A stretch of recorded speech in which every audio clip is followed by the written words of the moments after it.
Quem tem dúvidas sobre como fazer o uso da Lei de Acesso à Informação pode visitar o site que aparece na tela agora, www.acessoainformação.gov.br. Qualquer cidadão pode usar a lei.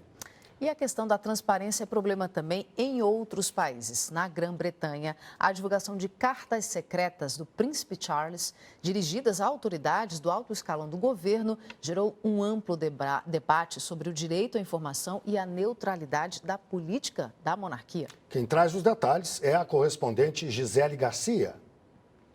Depois de uma década de batalha judicial contra o governo, o jornal diário The Guardian conseguiu acesso às 27 cartas escritas pelo Príncipe Charles, herdeiro do trono britânico, a autoridades do alto escalão nos anos de 2004 e 2005. Entre os destinatários está o ex-primeiro-ministro Tony Blair. As cartas, chamadas ironicamente de Memorandos da Aranha Negra por causa da letra feia, trazem sugestões do Príncipe de Gales para diferentes questões de interesse público. Numa delas, ele sugere que o primeiro-ministro destine mais recursos para as tropas britânicas na guerra do Iraque, o que foi visto por alguns como um lobby em favor de fabricantes de armas.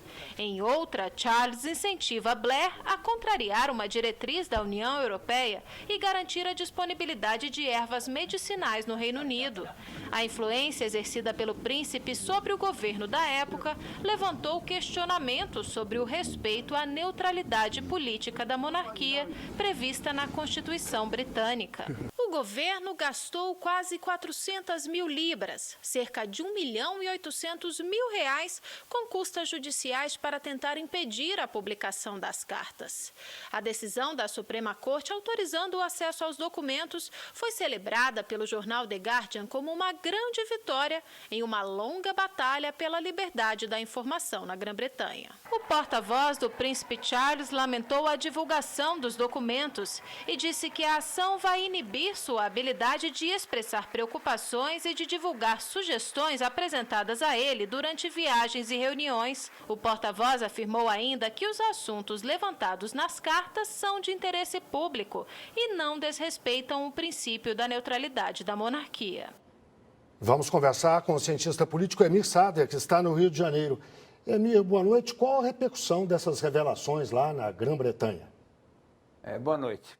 Bom, já existia problemas com a monarquia do lado de situações de escândalo, gastos excessivos. Esse é um elemento novo. Teoricamente, é uma neutralidade da monarquia, né? A Rainha Elizabeth lê todo ano o documento do governo na abertura do ano parlamentar, mas ela lê como um speaker, né? Na verdade, ela não tem nada a ver com aquele conteúdo. É uma manutenção formal do caráter do poder da Rainha da Inglaterra, que seria nenhum. Agora ele passaria a ter. Nesse caso não é ela, é o Príncipe Charles, com lobbies específicos, interferência política, e o argumento que eles levantavam para tentar bloquear durante 10 anos a divulgação é absurdo. É de que isso bloquearia ou causaria dano no caráter neutro do príncipe. Justamente o que revela é que ele não tem um caráter neutro. Ele interfere politicamente e economicamente como lobby que tem consequências reais. Então, ele se vale da situação institucional dele para tentar uma interferência política concreta. Então, na realidade, é um novo nível de desgaste, além dos já existentes anteriormente. Emir, a admiração da maioria dos britânicos pela monarquia pode ser abalada aí com essa história?